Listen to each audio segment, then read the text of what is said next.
everyone, welcome to or back to my channel. My name is Taylor and welcome to my tower. Today's video is going to be a very chill tea time video where we will just sit here, we'll drink some tea. I have my juniper mint honey, I think is what this tea is called, from Tazo. So I have that steeping right now, and I did ask you guys over on Instagram what should we talk about today, because I really like this to be a very chilled hangout kind of style video. So you guys gave me quite a few topics to talk about. Yeah, without further ado, let's get into the tea time topics for today. So the first question that I got asked is, what is on your Christmas wish list? So I did make an Amazon wish list, and I also made an entire girly gift guide, which I basically told you guys everything that was on my list in that video. But I really want a new pillow. I do have one of those ergonomic kind of pillows, and the one that I have, the memory foam is ripped on the inside, so it's like really annoying. It doesn't like conform the same way anymore, so I really want one of those like cooling ergonomic ones.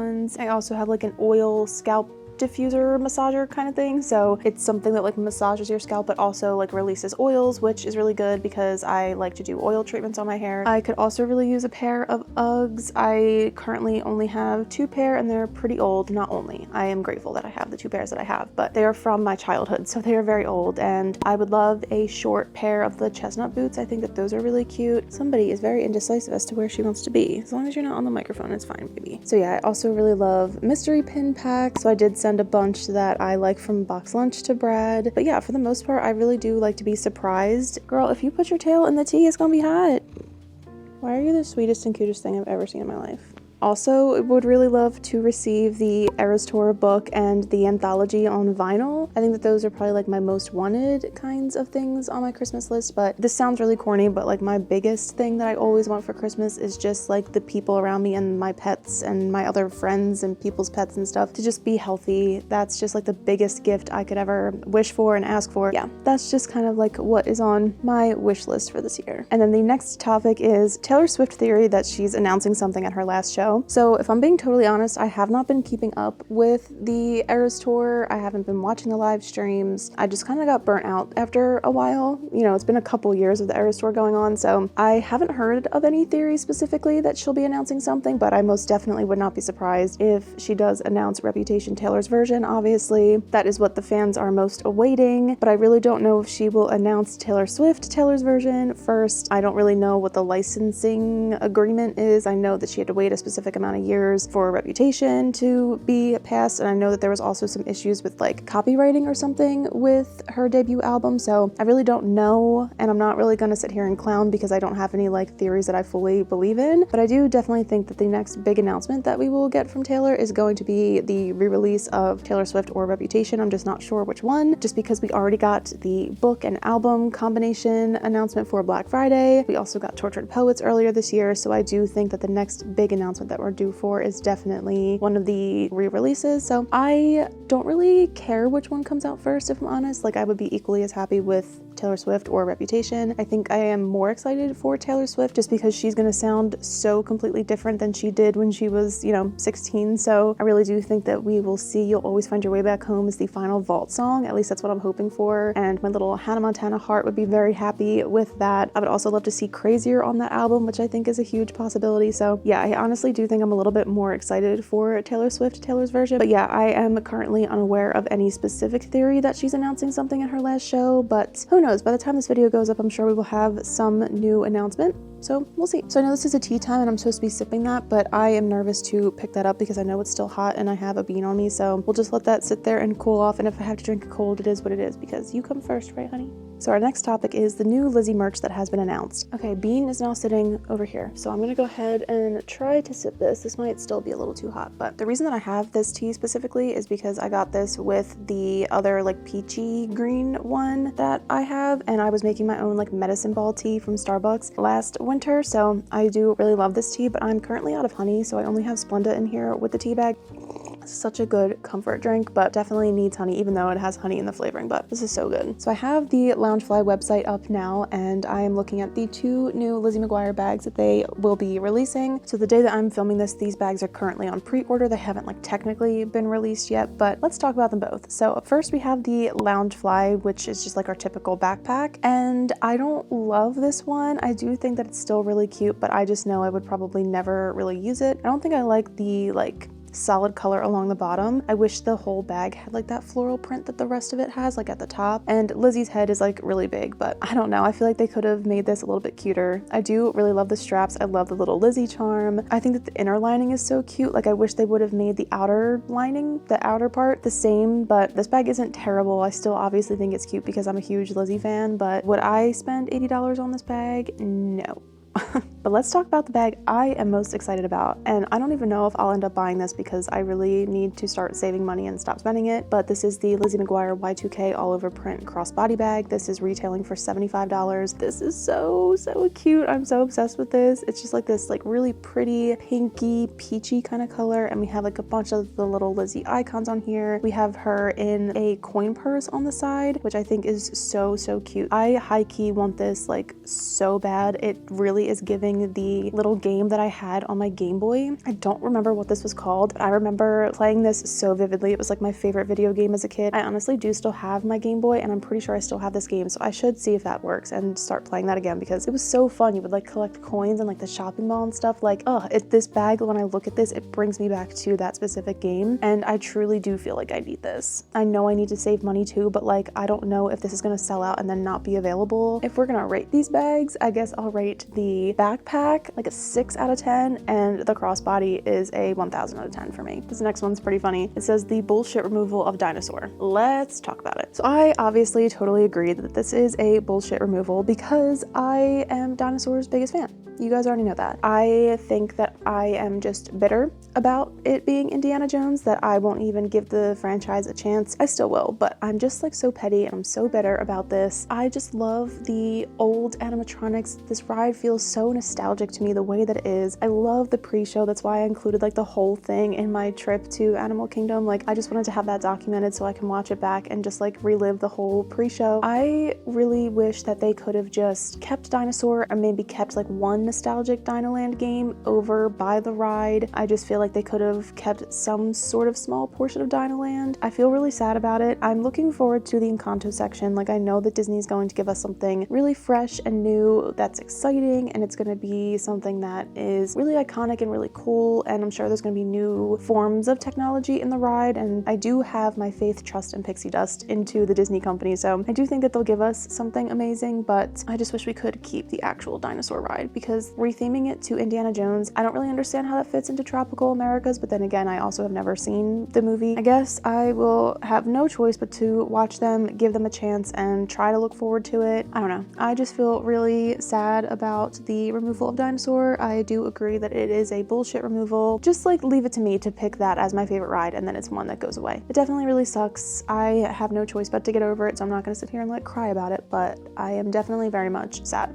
The next topic says worst moments in the Disney parks, outfit fails, bad food, rude people, etc. That's an interesting one. So when I was with my friends in Magic Kingdom, we were in line for Little Mermaid, and this was back in July of 2022. There was this family of about 10 that was behind us. I still remember the people that were in front of us. They were these 2 women that ran in one of the races earlier that day. I don't know if there was a race that went on, but they were dressed up as like princess runners. They looked so cute, and so I remember like being excited to be behind them and like admiring their outfits and stuff. And then this family of like 10 got in line behind us. They were literally so far up our asses. They were touching us. There was like 7 kids, and 2 of them just kept getting in front of us and kept getting in front of us. And then the dad would be the only one to apologize, but the family just kept like butting in front of us and like pushing us up against the wall. Like I don't like to be touched by strangers. That's like my thing. I understand that lines get tight, and I understand that people bump into you and things happen, and I'm very patient, but for some reason that line that day was pretty long. It was like a half-hour wait, and we were waiting in it, and to just be constantly touched and pushed and people cutting in front of you, like I think if it was anybody else, they would have spoken up, but I was just trying to keep my friends calm and, you know, trying not to start a situation. I would just never want to be that person, even though I do believe in like standing up for yourself, obviously, but we actually ended up stepping aside and just letting the entire family of 10 get in front of us because we couldn't handle it anymore. I almost felt bad for the 2 women that were in front of us because I could tell that they were really sweet, and I felt bad that they were now having to deal with it, which they did. The family kept pushing them as well. But yeah, in those kinds of situations, I know that Disney has like surveillance everywhere, so I wish that like a cast member would come over and say something. So there's that story about some guests. But as far as the rudest cast member I've ever encountered, I have a story about that.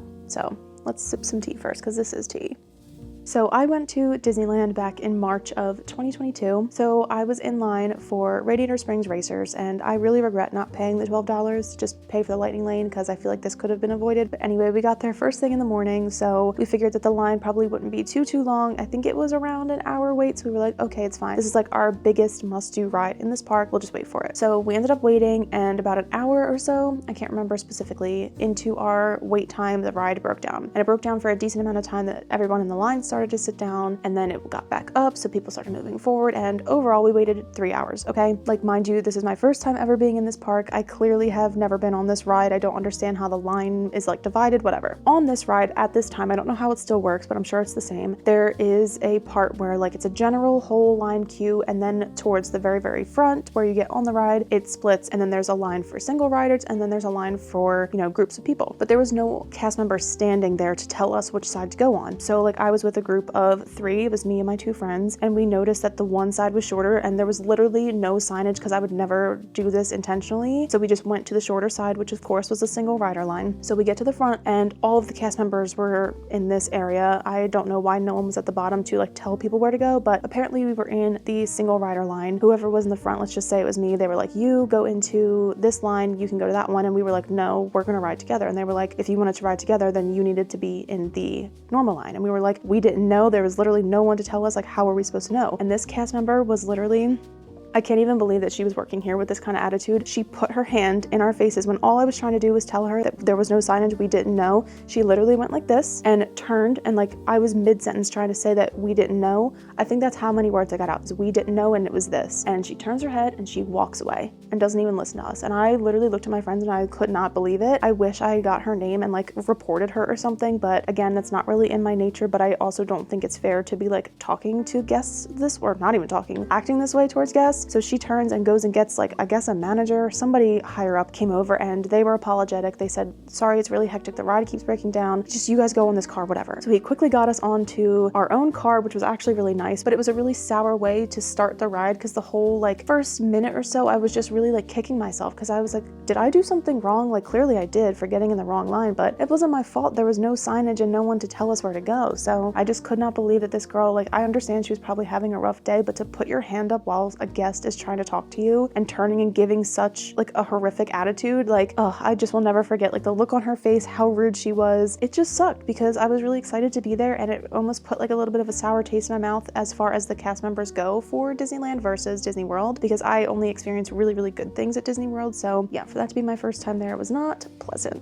So something else that's on here is outfit fails. I'm trying to think. I guess my biggest outfit fail would be back in 2019, I believe. I wore jean shorts, which you can probably already guess where this is going. I just remember chafing so bad that I had like these huge like welts in between my thighs, which I know is probably TMI, but I remember it got to a point I literally couldn't take any more steps. Like I was bleeding. It was so bad. Like I had literal welts. It was just awful. I was in, I believe, Epcot at this point with Brad, and his sister-in-law was meeting up with us later, and I just said I can't do anything else until I have my biker shorts that she's bringing me, because I just physically like was in so much pain. And when she got there, I finally was able to get changed and go about my day. But yeah, I had no like Neosporin or anything to kind of put on the wounds to start. But yeah, I will never forget that, and I will make sure to never wear jean shorts to the parks again. So something else that was in there too is bad food. So I think some of the bad food that I can think of off the top of my head is the maple popcorn from Canada. I just really did not like that. I didn't like it enough that I actually ended up throwing it out before I finished it. Like that's how much I did not like that. I also really did not enjoy the pan de elote that I got at Mexico in this most recent trip during Food and Wine, because I just really did not like the texture. It was very off-putting. Like I was expecting it to be like cornbread, and it was way more textured and like chunky. Like I don't like when I take a bite and I can like taste different textures. Like it was just really off-putting to me. Those are just the two that I can think of off the top of my head though. I feel like for the most part when I go to Disney, I really obviously know my own taste buds and I make sure that I don't try foods that I really don't think I'm gonna like. That way I won't be wasteful. But I also do still like to step out of my comfort zone a little bit and try new things. But yeah, for the most part, I really do enjoy Disney's food. So yeah, that's pretty much the tea for like bad experiences. And then also in terms of like bad park days was my Disneyland day. So, you know, I had that one experience at California Adventure, but the day before that we went to Disneyland for the one and only time. The rides were constantly breaking down. We did have Lightning Lane, but we still were only able to ride a few rides because they just kept breaking down. It was actually quite comical how often they were breaking down. And I just remember us being in the vlogs like, bruh, like this is really happening again. Literally all day long the rides were breaking down. So, but yeah, I do remember Disneyland's food being really good and like the vibes were good and I was really excited to be there with my friends, but the day itself was not wonderful. So that's it for all the topics that I got asked to discuss for this tea time episode. I really enjoy doing this and I'm just really thankful that you guys give me submissions to talk about because it just makes this so fun and it makes me think outside the box. Be sure to give this video a thumbs up if you enjoyed. We have plenty more vlogmas videos coming your way and I will see you real soon. Bye. Christmas in my